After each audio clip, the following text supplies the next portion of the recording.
Ошо биздин бөлүмдүн жетекчилери баш болуп, өздөрүнүн пландары боюнча көптөгөн иштерини онлайн тартибинде болот жана башка тартипте ишини жүргүзүп турду.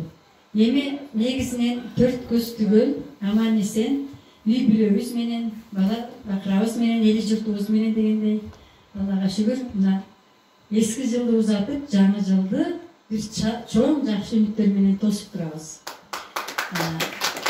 Жаңы жылыбыз ушу элибизге бир тарыхый өзгөрүү алып келе турган, бир чоң ийгиликтерди жараткан, эл тынчтыкта болгон, аманчылыкта болгон бир жакшы жылдардан болсун. Биз тынчтык деле каалайбыз. Тынчтык болсо бардыгы өзүнүн орду менен ийгиликтер жарала берет экен балдарым.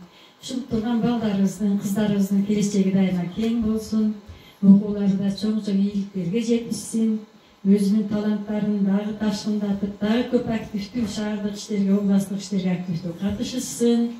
Биз ушул силерге бардыгыңарга жакшылыкты каалайбыз. Жаңы жылыңар менен.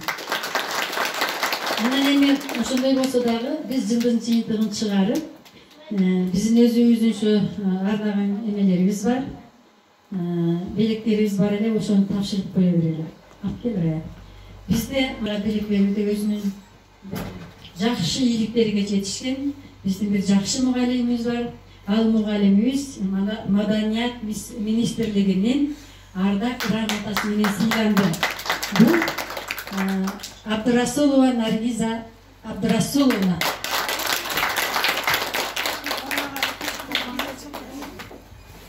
Дагы өзүң ушундай жакшынакай таланттуу жаштарды тарбиялап, ийгиликтерди алып келе берген, үй бүлөңдө жакшылык куттуктайбыз.